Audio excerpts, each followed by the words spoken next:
CJ Moneyway Show. And I'm with your host, CJ Moneyway. Let's get it.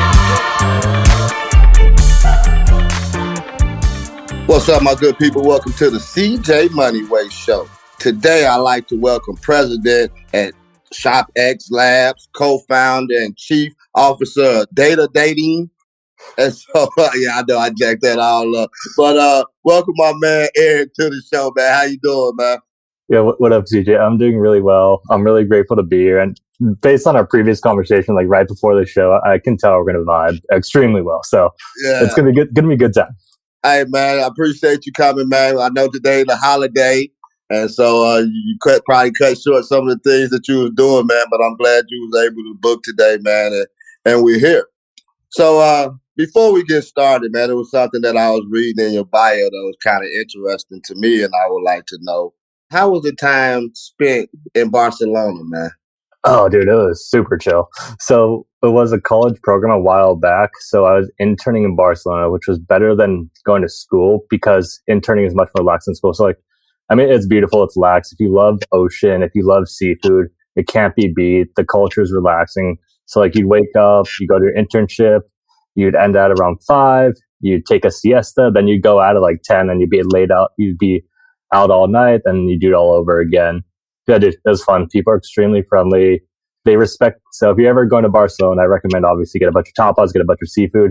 And if you're at least trying to speak the language, like you're trying to speak Spanish, yeah, like they respect that effort. They're like, at least he's attempting, and then they're kind. And dude, while I was in Barcelona, I was fortunate too because one of my friends from college, he was in college from Spain for the year, and we became friends. Mm-hmm. He's from a town called Pamplona. So it's where the Running of the Bulls festival happens. Yeah. So he was back in his hometown when I was in Barcelona. So I got to go to the Running of the Bulls festival and stay with his hometown, like childhood friends. So I got the local experience for that. Plus, I don't have to go. I don't have to plan anything. You just show up and just kind of run. It's good times. Good times. Oh, yeah? Yeah, man. So, because the only thing I know about Barcelona is when they had the Olympics there. You know, it highlighted, you know, the city, it highlighted the country and everything. So you're the first person that I've ran across that actually said that they've been to Barcelona and doing stuff. So I had to ask that question, man. Yeah, no, if you're ever traveling, you gotta try the food, try the local beer, I think, and then just do the local stuff. Nah, I will because I like seafood. Now, you know, crab legs and lobster tails. That's my meal right there. So tell us about this company, man, that you co-founder of, the one that I couldn't get to the name. The name is Data Inc. So think about Data Inc. So it's the first ever AI-powered matchmaking service. So what it does is it auto-generates dating profiles for users based on their digital footprint, and it creates matches based on other users' digital footprints. So for example, I could get 3 matches in a day. Ashley, Kimberly, Jane. Because we connected our social media, it spits up an AI bio based on their social media. It's like, okay, well, Jane seems cool. Tell me more about Jane. Well, she connected her Facebook. She's the youngest, you're the oldest. Our pattern recognition software says that works cool. She connected her to LinkedIn. You both have similar career paths. She connected her to Instagram. You both went to Barcelona.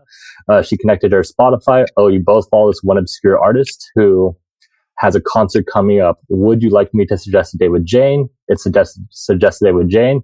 She gets a notification saying, oh, Eric wants to go on a date with you. She sees my social media profile. She sees my bio. She sees my mutual friends. And this is important too, because from the female side, meeting a male online is obviously it's much more, males can just, who cares, but it's more safety reasons to meet. You want more bio for that. Mm-hmm. And we go on that date. We go on that concert date. Let's say we fall in love and get married. And then from there, the app can function as a relationship butler. So it can be like, okay, you guys haven't been on a date in 3 months. We recommend this babysitting service for the kids. The place you had your second date has half off ice cream. Would you like me to make reservations? Or it can be like, oh, it's her birthday coming up.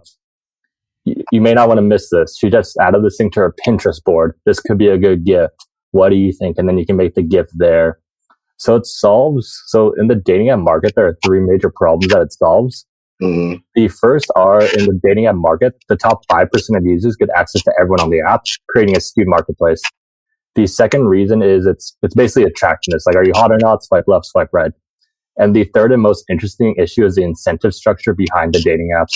So think about it logically. If Tinder were to make it, if you were to match with someone on Tinder, you fall in love, get married, what happens? You then leave the dating app, and this means Tinder then loses a paying customer.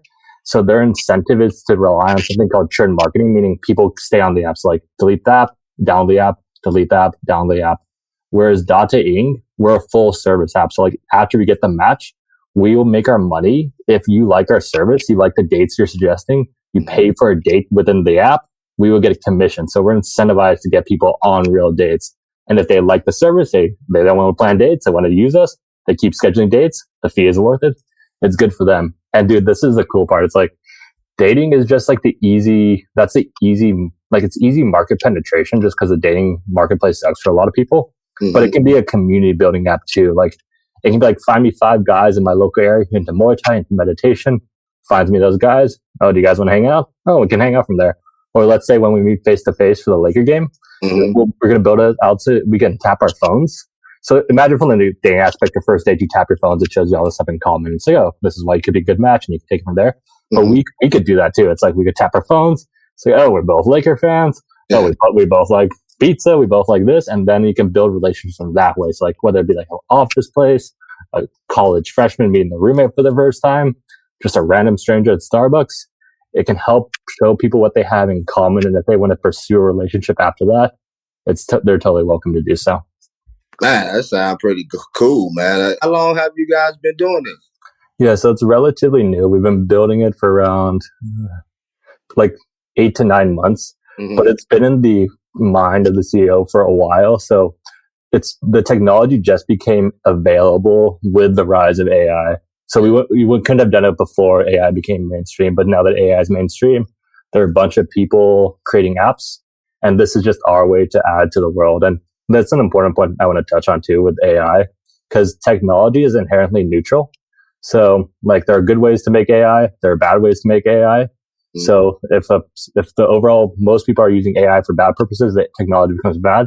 But the good thing is most of the people who are building the AI apps and Web3 apps, they're overall good people trying to add to society. So it's not going to be like some Terminator AI type thing. AI is going to be a tool to just leverage for everyone else, and it's going to make their lives better. So if the builders and users are good, the technology becomes good. Yeah, I mean, AI, it is, that thing, it helps out in so many areas. You know what I'm saying? Like, I use it for certain purposes like show notes and, things of that nature. So I'm down for that, man. I wish you great success moving forward in that business too, man. It sounds pretty interesting. So tell me, what is it like being a consultant for big corporations when they're going through bankruptcy? Yeah, I mean, I'll give you the double-sided coin. So I'll go the positive, and we'll go the negative. The positive aspects, it was chill. Don't get me wrong. Like as a college student, having a job where you get paid very well, you got to interact with smart people. You kind of set your own schedule, meaning like not set your own schedule, but like you're working independently those times. So like no one's really just peering down. It's like you make sure you do this and this. And you pick up some valuable skills too. You learn how to write a business email. You learn how to interact with business executives. You get really good at Excel. You learn how to talk on the phone. You get tons of skills. But my particular issue is it didn't align with my ethos. So that's why I ultimately left the job. The reason it didn't align with the ethos, and I was really getting into cryptocurrency at the time, is as a consultant, you're billing out a client for an hourly wage. So every hour I worked as a consultant, we would get paid from the client's pocketbook, which is normally fine. Like if they want to pay, good for them. But in this particular case, it's a bankruptcy company. So they're going through the Fortune 500 bankruptcy process. So they're not making money. Otherwise they wouldn't be bankrupt. Yeah. And so we're taking from a pool of money that should have been going to the creditors. So like the everyday people like me and you. And in the bankruptcy process, there's tiers of creditors too. So like tier 1 gets paid first, tier 2 gets paid second, tier 3 gets paid third, tier 4 gets paid last. And obviously, because it's a systematic issue. It's like the me and yous. Like if you randomly invested in a company and they're going through the bankruptcy process, we would get the leftovers. So we were taking money from the, I guess, in my opinion, the people who needed most, and working with the clients. I was talking with a lot of them on the phone, and just like, this kind of sucks. So yeah, it's like I want to help you, but I can't. And on top of that, the incentives are wrong too. It's like the because consultants are hourly based. The more our firm charges, the more we make. The lawyers are also hourly based. The more they charge, the more they make. So it's incentives where a lot of people are just kind of hourly. Like they're like, I'm going to bill as much as I can. Like not on purpose, but like even for me, my example, it wasn't on purpose. Like, oh, so like, yeah, if you want to double check the spreadsheet again, feel free type of thing where it's like, okay, that just means we'll bill out more. So the incentives are pretty much misaligned. But it was cool though. Like, I mean, it led me to where I am now. So I'm grateful that that part of my life happened. Yeah. I mean, I'm a big believer too that even things that, you know, sometimes you may not want to do some things, but you're in that position and, you know, like I might have a job, like, oh, I don't like this job or I hate this job. But like you said, but as you move on in life, it was something in that job that I needed to go to the next level. You know, although I didn't want to do it, I did, you know, whatever. But it was some things that I learned that helped me in my progression, you know what I'm saying, with things that I'm like some things that I'm doing now, some things that back then has helped me and leveled me to where I am today, like you said. So yeah, I agree with you on that one. No, and exactly right. Like it's better to look at the universe. It's like the universe is working for me, not against me. And besides, like I believe there's a God, I believe there's a creator, I believe there's a consciousness, whatever name you want to call it. Like we can't even fathom it just because we're not at the level. Like we're trying to put a name on something that we're just way above our heads. But let's say there is that entity above. I think that like he has a plan for me, and he has a plan for you, and he loves us. So the plan for us is good, and we're like I can't understand the plan, but I just know it's working out for my favor. So like you said, if something perceived as negative happens, like well, that the thing is he has a good plan for me, so I just have to follow the plan. And if the plan work out well, if you just go with the flow and follow what you're supposed to do. Yeah, I agree with that. And then sometimes with the plan, there's going to be some downfalls. Yeah. There's going to be some pitfalls, and you just got to keep on going. And once you understand that his plan is better than my plan, and you know, you just move forward, and that makes your life a lot more easier too. Like, you know, he works all things together for our good. So, you know, so yeah, I agree with that 100%. So, with the ShopX, man. So tell us a little bit about ShopX and what's your role in that? Yeah, sure. So ShopX is a way for Web2 brands to monetize in Web3. So let's say you're running a Web2 e-commerce brand, like let's say you're Nike and you want to enter the Web3 space. You would download ShopX and then you could easily start interacting with the space with no coding expertise. So like you'd be able to do it without like hiring a developer, doing all that stuff. So to understand what Web 1 is versus Web 2 versus Web 3, like if you want to know what Web 3 is, you have to know what Web 1 is. So the easiest way to think of Web 1 is just think of read only. So you could go online and then you could read stuff, which is fantastic. It's spread information. Web 2, it could be like, think of social media as the framing. So like Instagram or Facebook. You can read and you can write, but you can't own. So for example, I can write an Instagram post. You can read that Instagram post, but Instagram owns the post, so they can sell our data. They can cancel both of our content for whatever reason they choose because they own the content. In Web3, it's read, write, and own. So I could write content in the form of either a cryptocurrency or NFT. I could gift you that cryptocurrency or the NFT. Now, because you own my NFT, there's a connection between me and you. Let's say my area of expertise is e-commerce. So I'm giving you e-commerce benefits. You own the content right now. So it's not me. It's not anyone. Like if I decide you're not a good customer, like I want to take it back. I can't take it back from you. If the government wants to come in and take it away from you, they can't take it away from you. If Amazon or Instagram wants to take it away from you, they can't take it away from you. So and I think that's extremely important given like, who knows what we say in the podcast, like right now, like, what if it's not okay 10 years on? I prefer not to be canceled, but like, and that's important. So like the NFT creates a connection between the creator and the consumer. And like, there are cool applications for this. Like, for example, and I'll use Ticketmaster, for example, because we're both Laker fans. Like, imagine this. And I was very fortunate to be at the game where LeBron passed MJ in points. I just happened to get tickets, which was pretty sweet.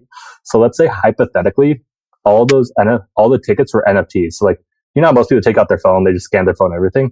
You can have that so in that case, the stadium or whoever issues a ticket they own the ticket. So they can cancel anyone's ticket. Like even if you pay for like no, you're good to go. But if you own the ticket, they can't take it away from you. And on top of that, because you own the ticket, you can sell it in the secondary market too. So instead, I don't know if you ever use Ticketmaster, you buy something for like $60 and it ends up being like 120, or it's like, nah. But you're just like, why is it so expensive? It's because of the fees. So in the NFT example, let's say hypothetically you buy tickets for those games, the tickets to NFT, you decide you want to sell it to me, so you can set your price, or I can offer you a price. So it can be that if you like my price, you accept the price, the ownership of the ticket automatically transfers to me. So now I own the ticket. You don't own the ticket. You can't take it back. So there's no take back fees. It's like, no, sorry, you sold the ticket. Let's say we go to that game. It just happens to be the game where LeBron passes MJ in points. That's a big event. The NFT acts as proof of attendance. So in the blockchain records, it's verifiably proof that this ticket is where this ticket was at the game where this special event happened. And now the stadium knows exactly who was there the whole time. And because that NFT creates a connection, it's a connection between a creator and consumer. In this case, the creator's the Lakers, the consumer's me. They know I was at the game. They can airdrop me benefits like, okay, you're at the LeBron game. Here's a voucher. Claim your free bobblehead. Claim your free autographed jersey. That's cool. And then the cool thing is that relationship stays too. So it's like 20 years down the line, LeBron's retirement, although we are both Kobe fans, LeBron's retirement's like, yo, these people were at this game. We have proof of it. Here's some tickets to attend this event. And so whatever benefits they want to do, they can. Oh, man, that's cool. I never would have thought that. You know what I'm saying? Yeah. Like, that's real cool right there. So let me get this straight. So like you say, like you at the game and you was there and it was a special moment, him passing Kareem up and everything. And so like later on down the line, because of the NFT, because you was there, they can offer you special things on top of that, like after the fact? Yeah, so NFTs at its core. So like an NFT stands for non-fungible token. And the easiest way to think about that is like if you have a piece of land in the real world, you can do what you want with it. You can build a school, you can build a garden, you can build a business. You can do nothing. It's up to you. NFTs are that in cyberspace. So there's a 1 of 1. So my ticket is a 1 of 1. The Lakers decided to make that physical area in cyberspace an NFT ticket. And now they know exactly which wallets own. So like they don't know Eric McHugh owns it. They know like a wallet member owns it. So if I decide to trade it to you, the benefits will go to you. So they can just send value to the wallet address and I can send value vice versa. So that's really powerful in terms of like sports and let's say, cause I have a friend too, who's like an influencer who said something he shouldn't have said. And what he said is you shouldn't target kids with adult material, which I think is fine. But he got canceled from that. And because he got canceled, his gaming profile was down, his Instagram, his YouTube, his chat was taken down. And he had no way to connect with his customers or his core fan base. But if he had that NFT, he could have had a connection for them and he could still send value their way. Or if it's like an artist type thing, like a music thing, because I'm a big Tupac fan. So when Tupac... Oh, man, you better be quiet, man.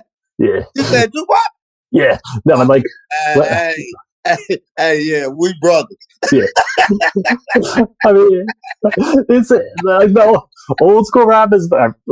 We'll set the stage now. The old school... I like old school music, too. Like, I like rock from that ages, too. Like, old school music is better than music now, and I think that's by design, but that's neither here nor there. Like, the point being, like, when Tupac passed away, the record labels, all of them, they took a bunch of his resources, so his family didn't get a lot. But if this were blockchain based, he could have easily just passed everything over to whom he actually wanted to. And the cool thing is with the NFTs, it's a digital land in cyberspace. So let's say we wanted to buy let's say he turned one of his songs into NFT. Yeah. We could then purchase a piece of that, one of those songs, like a second, 10 seconds, whatever the case may be. I mean, with Tupac, that'd be extremely expensive. Yeah. But now there's a relationship with the artist and they know who owns the song. So like, do you own a piece of my song? You're like a mega fan. Here's tickets, here's merchandise, here's whatever you want.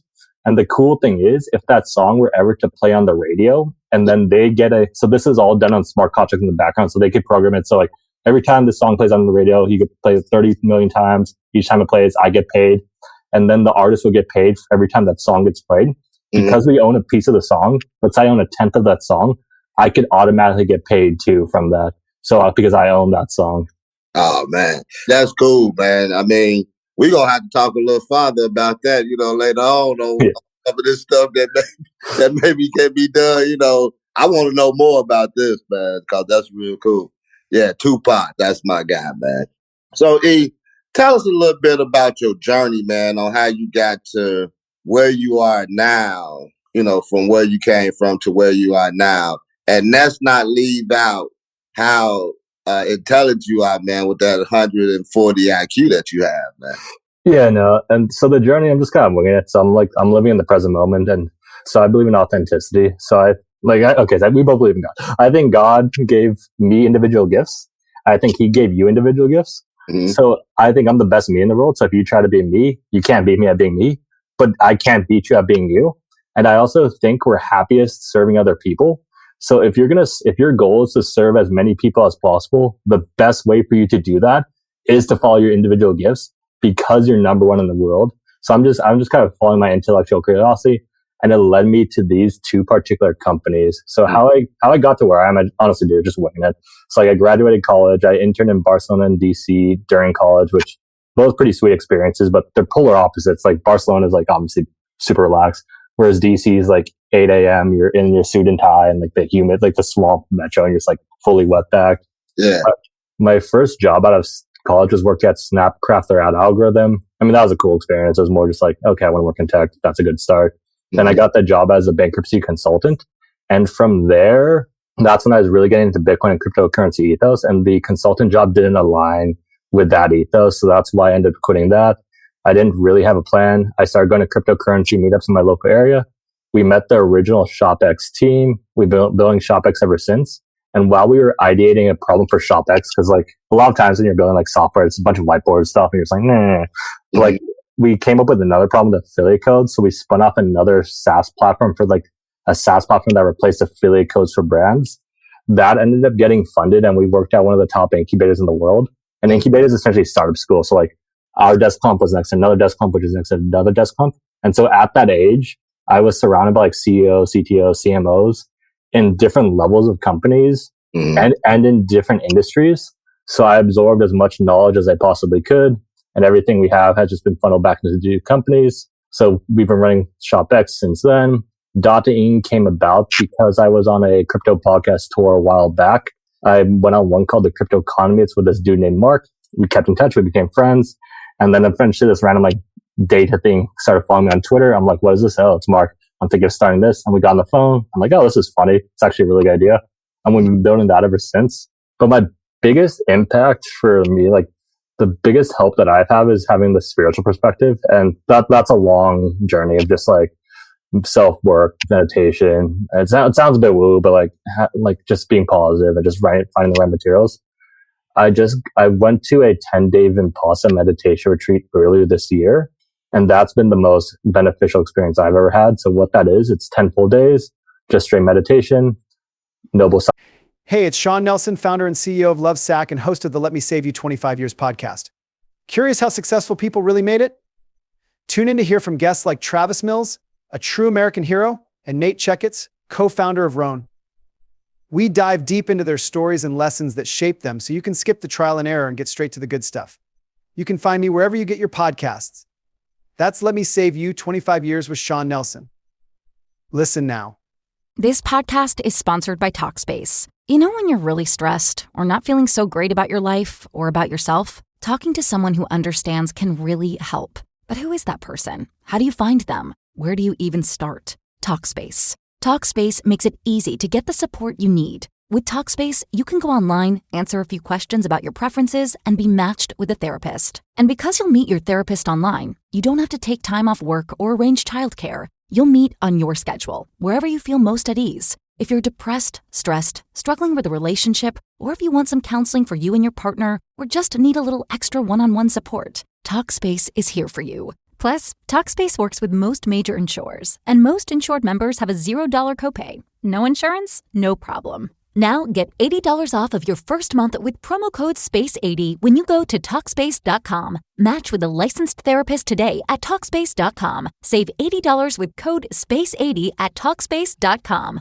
Prescription products require completion of an online medication consultation with an independent healthcare provider through the LifeMD platform and are only available if prescribed. Subscription required. Individual results may vary. Additional restrictions apply at lifemd.com. Read all warnings before using GLP-1s. Side effects may include a risk of thyroid C-cell tumors. Do not use GLP-1s if you or your family have a history of thyroid cancer. If you've struggled for years to lose weight and have given up hope, did you know you can now access GLP-1 prescription medications through LifeMD? LifeMD is now offering eligible patients online access to GLP-1s, the breakthrough prescription medication that can help you lose body fat and weight. Listen to what people are saying. You just take your shot. It doesn't feel like you're on a diet. What I wasn't expecting it to do was to shut off the food noise. This was life-altering, and if I can do it, I feel like anybody can do it. And here's the best part. Your insurance may cover 100% of the cost of your medication. So go to trylifemd.com to have your eligibility checked right now. Get started today at trylifemd.com. That's trylifemd.com. So no talking, no reading, no nothing. You're just sitting there doing inner work. And it's the method the Buddha used to reach enlightenment. Mm-hmm. So the first 3 days, you spend your time focusing on your attention around your nostril. And then once you do that, you start to pick up different sensations. And then you go to scan your body back and forth over and over again. And this extracts the traumas you've stored in your body throughout your whole life. So just like a NASA scientist, if you want to send a piece of metal into space, you need it 100% pure. The best way to purify is to run it through magnets. The magnets extract the impurities of the metal. You're just doing that on a spiritual perspective. So after that, and you close the meditation by storing up all your energy in your head. And you wish everyone in the world peace, love, and happiness. And it turns out they wish it back to you. And this is really important in business and in life too. Because I think of everything in terms of energy, frequency, and vibration. So if you're saying you're sad, you're at a certain frequency. You're saying you're ashamed, certain frequency. You're saying you're loving, you're at a certain frequency. And just like a radio station, if you turn to a specific radio station frequency, you get that radio station. So that's why sad people attract sad people. Angry people attract angry people. Loving people attract loving people attract loving people. But since I've done the spiritual work, I genuinely wish everyone the best.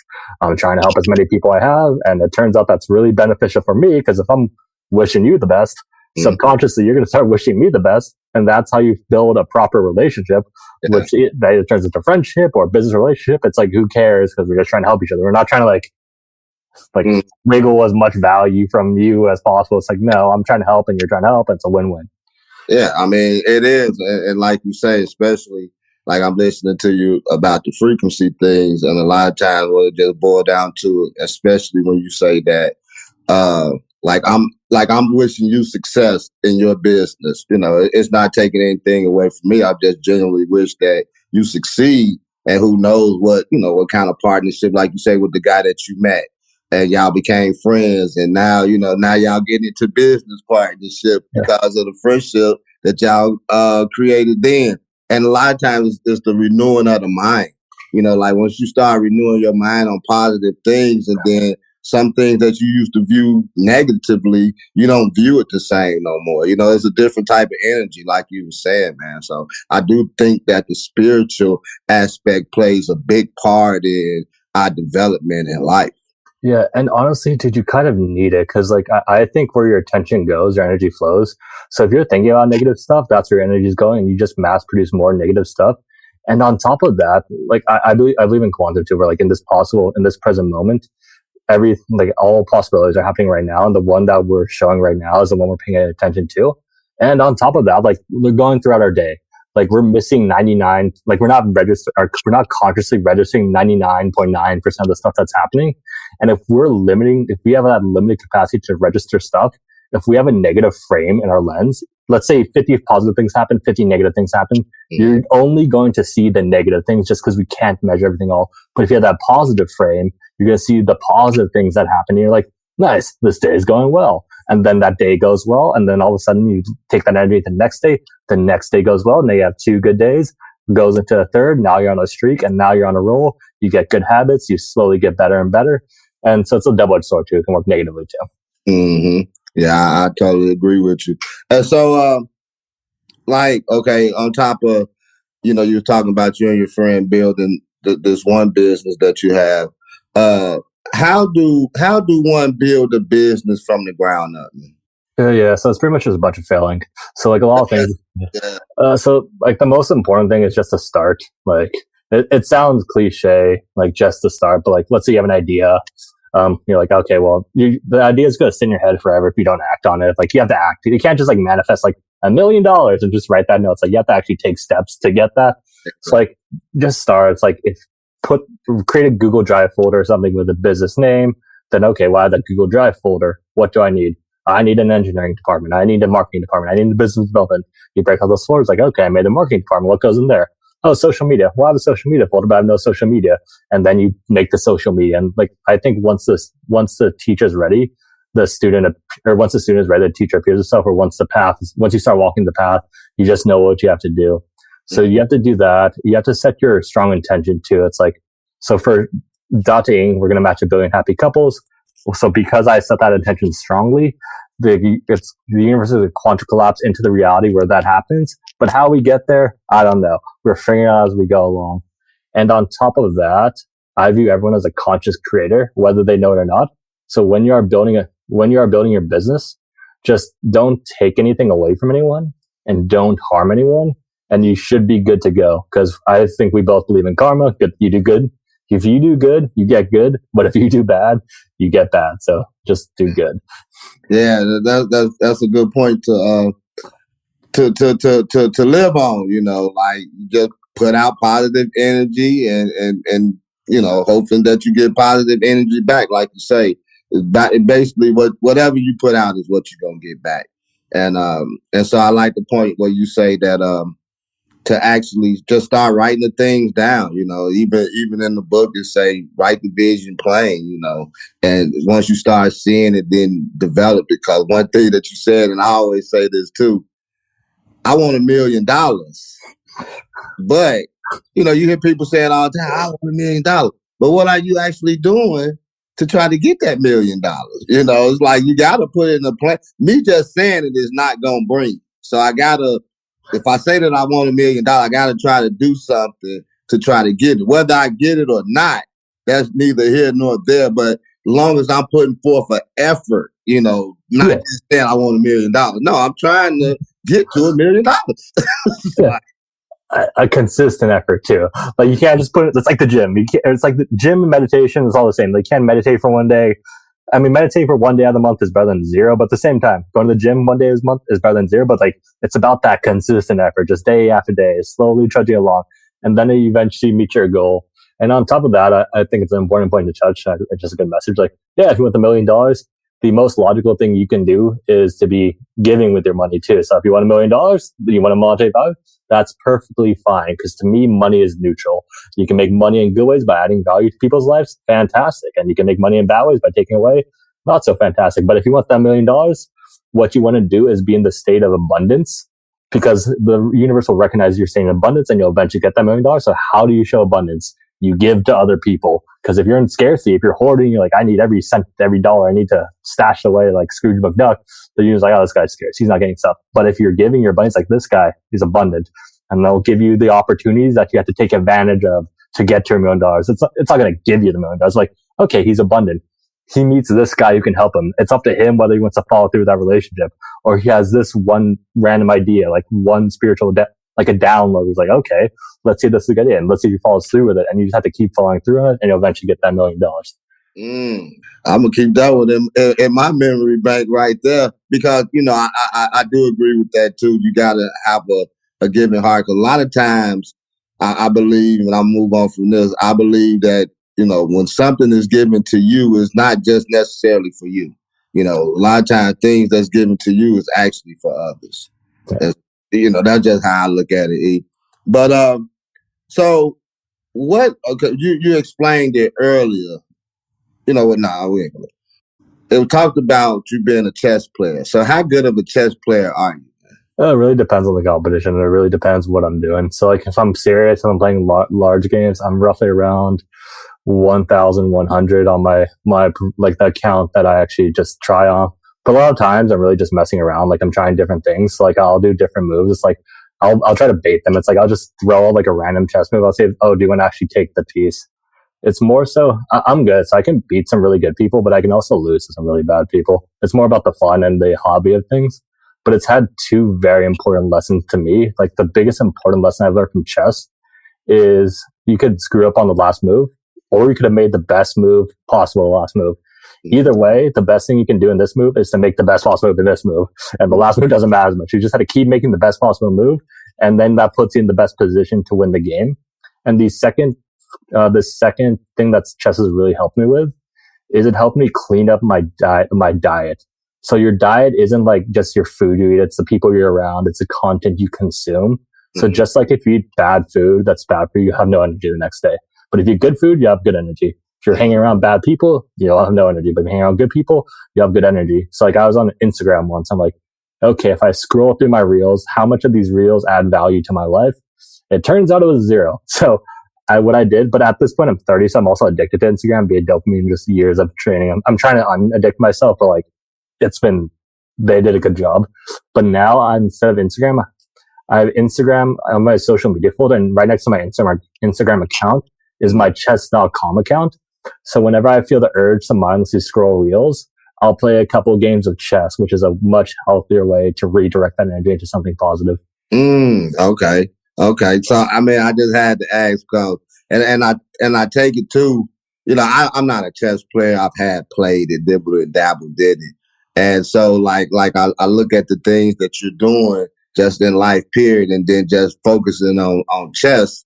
It's like it's always the next move, because you said something about you can make the best move, or you can make the best your best move at the end, or you can make your worst move. But it also got you thinking ahead too. You know, like after I make a move, what's my next move? And then you got to counter somebody else's move. You know, so I think it helps with the mindset, like you say, the meditation and just the moving on and just combining them in life, period. Yeah, no, it's an extremely positive way to frame your mind to think about stuff.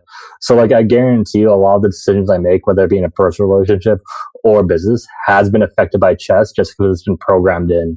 So like, and again, like having that type of strategic thinking, just like positioning thinking, just forward thinking, know when to win, know when to chill, know when to play defense, know when to play offense, knowing which position on the board you always want, just having that in the background. It's usually not even conscious most of the time, to be honest, but just having that in the background, just, I think it gives you an advantage. And just having an advantage and like you want as many advantages as you can, just because if you want to make it as an easy life possible for you. And if you have more advantages, the easier it is for you. Yeah. No, I agree with you. The more advantages you have, the more opportunities, you know what I'm saying, you can open up, and the more opportunities that you have in life, period. And so yeah, with that being said, man, so besides chess, what other hobbies do you like besides chess and doing the web thing? Yeah, so my main other hobbies are hiking. So I live in a beautiful town. Like I like to get as much nature as I can. So like I'll break out hikes in the sun. Meditation is also the biggest beneficial. It's another hobby that I do. So chess, hiking, meditation, and the last one's Muay Thai. So those 4 hobbies pretty much take up most of my hobby time. And Muay Thai is the same as chess. Meditation and hiking are similar in the similar aspects too. But yeah, I don't know. Like you said, I like to hang out with friends. I like going to live sports. I like doing normal stuff. I like to play video games. I have a gun to like shoot. But I would say those are my big 4. Oh, okay. So let me ask you a question as far as the video game thing, because this is one thing that I had to learn, and sometimes I had to learn to put it away. Because when I'm working on something, you know, like I was working on a podcast or whatever, and so I get into the video game, and then I get into it so tough, I'm putting away the thing that I should be doing because I'm trying to beat GTA or something. You know? Yeah. I'm trying to make this $30 million in GPA, doing all it. And so I just looked at it at a point too, man, where sometimes it can become a distraction. And so, you know, I probably haven't played in probably like 8 or 9 months because I had to focus on what I was actually doing. So have you ever ran across that type of mindset where you just had to force it down? Not for a while, because and this is helpful in startups too, like, because in startups you have to do a bunch of different tasks. So a lot of times you have to time box your tasks. Like, okay, for the next 30 minutes, working on social media. And once that 30 minutes is up, it's up and you move on to the next one. You don't just kind of like dilly-dally and just kind of lag, because that wastes a lot of time. Because like, you know, if you have 30 minutes to do something, it'll take you 30 minutes to do something. But if you have 2 hours to do the same task, it'll take you 2 hours to do the same task. So like time boxing helps with that. And I've always time boxed my video games. So I'm like, okay, if I'm playing for an hour, I'm playing for an hour. Like I'm not really doing anything else because I'm playing for my hour. But once that hour is up, that hour is up. No video games. So it doesn't, And the same with Instagram too, right? It can get you in that mindless, just like aimlessly, just like scrolling. Video games kind of the similar effect if you're not careful. But at the same time, like, if you want to relax, play a video game, like, like if you enjoy playing video games, like, no, nothing wrong with that. Do what you enjoy. Yeah, I mean, I agree with you too. And on that, like, but like with me, like I say, I didn't have a time box. Actually, I'm just not getting into organizing things on a daily basis. You know what I'm saying? Like, okay, today my Monday list. And so this is what I'm going to do on Mondays. And this is what I do on Tuesday. Instead of trying to, lump things together and just doing tasks as you go. Now I'm getting into that time box thing. This is what I'm going to spend on this day. This is what I'm going to spend on that day. So I don't lump them all together. And in a sense, it's kind of helping me better be more organized in what I'm actually trying to do. Yeah, no, it helps you focus your attention, and your attention is your superpower. Like wherever your attention goes, that's your energy flows. So if you know you have your Monday things to do, you'll do a better job with the Monday things versus, because I used to be that way too. It's just really just like jump around doing a bunch, because I think I probably studied ADHD, but like jumping around and doing stuff always works. But if I have that loose structure, it works well. So like for me, I have my opener, so I wake up at 4:20 because I find that funny. So, and I meditate. That's my opener. Then I go to the gym, and then my closing thing is Muay Thai. So during the middle of the day, it's roughly free flowing. It's like based on pretty much my calendar, so people can schedule stuff. But on top of that, I have a loose schedule of like when I want to do stuff. Like for example, one of this podcast, it's a Monday. I know to schedule most of my podcasts. It just happens to be Monday and Tuesdays when I schedule that. I know Wednesdays is roughly if I have to. That's when I kind of focus my tech work, and then so like I have each day for each like outline for the task. And if something comes, like obviously it's like I'll go on a podcast Wednesday, I'll do tech work on Tuesday. It's all like absolute, but having the general outline has been helpful for me. Yeah, I agree with that. So you say that when you try to help somebody that's seeking to have a better life and freedom in this digital age, what does that actually mean? Yeah, no, and it's a good point. When someone's seeking that, so you can help them. You can't help someone if they don't want to help themselves. And at that point, it's an opportunity cost because you're just burning resources that you could be helping someone else. And you bring your time and energy for that. So in terms of seeking freedom in the digital age, I think crypto and Bitcoin and cryptocurrency will offer an age of abundance by fixing the incentive structure. So the first and easiest low-hanging fruit, as we talked about, like the uncancelability of everything, like I don't like the fact that Instagram can cancel my account. Let's say one of us pushes the wrong buttons of some kid whose dad is like in Congress or something. He's like, these guys suck. I want them both canceled. Then they call up the representative in Facebook and they get us both canceled. So that goes away with the cryptocurrency thing. But I think the more important thing is to think about the incentive structure as society as a whole. So right now, if I want to become rich, and again, being rich is neutral. If I can add value to become rich, good. But if I want to become rich without producing any value for other people, the easiest way for me to do that is to place myself right next to the money printer, aka the Federal Reserve, and I take as much money as possible. So now I'm getting rich. What do? I give it to my friends in government, or like I give it to my friends, like in terms of like money laundering contracts, all that, like $8 billion for eight charging stations. That money is going there, effectively making us all poor. And on top of that, because I have access to unlimited money, I'll get those three positions of power. Now there's three of us who have access to unlimited money. If we have access to unlimited money, aka lobbying, we're going to beat the people who are good too. So it creates a problem of corruption starting at the top, which I think is an issue. But in a Bitcoin, well, it's clearly an issue because look at, But, like in a Bitcoin world, let's say I want to make as much Bitcoin as possible. The only way for me to do that is to produce value. So CJ, if I wanted your Bitcoin, I love your Bitcoin. I can't inflate it away from you. I can't take it away from you. The only way for me to get your Bitcoin is for me to produce something of value for you. And then you send me your Bitcoin. So now if I want as much Bitcoin as possible, I have to produce a lot of value for a lot of people as possible. And if we go back to the original statement of everyone being happy to serve other people and having the natural gifts as possible, the only logical way for me to get as much Bitcoin is to follow my natural gifts and serve people. Because if I want to play Bitcoin, I better serve a lot of people because that's how I'm going to get their Bitcoin. And if that's the base incentive, like our generation, whatever, we'll die. It's fine. But like imagine 3-4 generations down the line where people's base incentive is to produce value versus how do I extract value. So it creates system of value creation versus value extraction. Because if we can increase the size of our pie, it helps everyone. But if we're just fighting over that like biggest piece, it doesn't help anyone. Yeah. So like I'm not really big into crypto. You know, you get people trying to ask you, do you know about crypto and this and that? I mean, from listening to you and listening to others, I do believe that it's a big thing that I probably should, want to know more about. And so that's something that I'm going to put on the bulletin board again. Because I said there's some things I want to talk to you, off the show, you know what I'm saying? I mean, get more insight. But this is my last question, man. And we can wrap it up on this.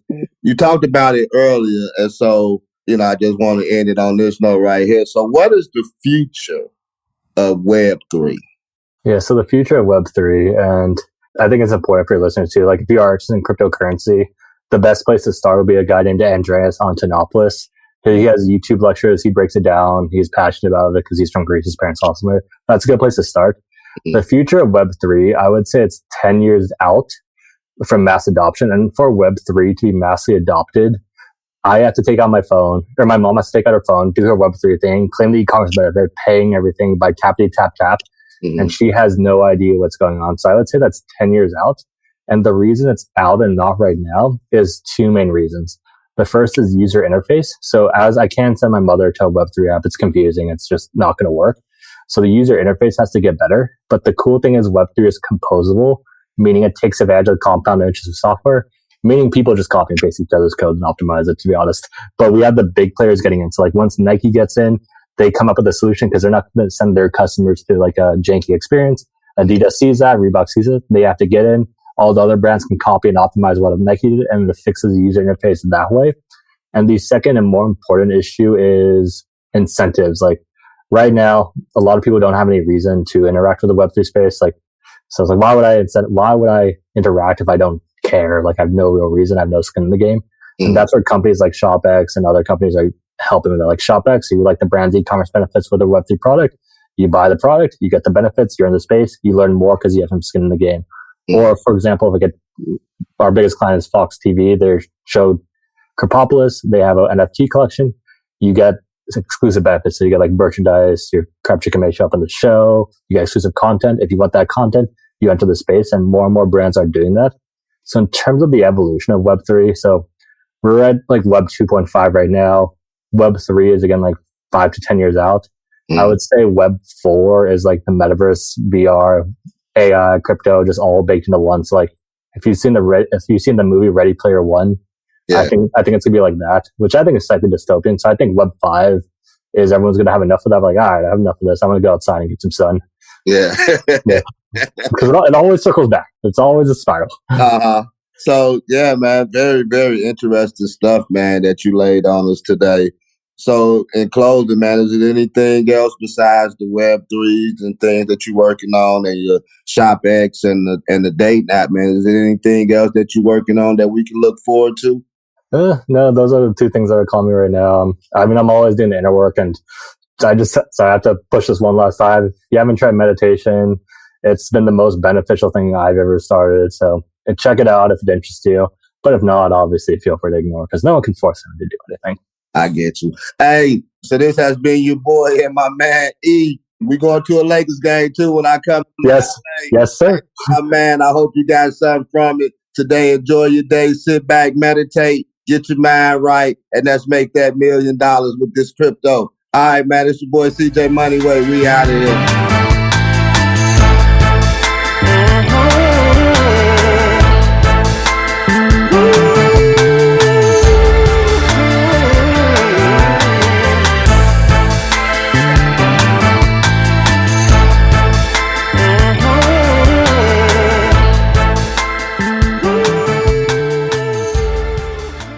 People are driven by the search for better. But when it comes to hiring, the best way to search for a candidate isn't to search at all. Don't search, match with Indeed. The hiring process can be slow and overwhelming. Simplify hiring with Indeed. Indeed is your matching and hiring platform. With over 350 million global monthly visitors according to Indeed data, and a matching engine that helps you find quality candidates fast. Ditch the busy work. Use Indeed for scheduling, screening, and messaging so you can connect with candidates faster. Join more than 3.5 million businesses worldwide that use Indeed to hire great talent fast. Listeners of this show will get a $75 sponsored job credit to get your jobs more visibility at Indeed.com/PODKATZ13. That's Indeed.com/PODKATZ13. Terms and conditions apply.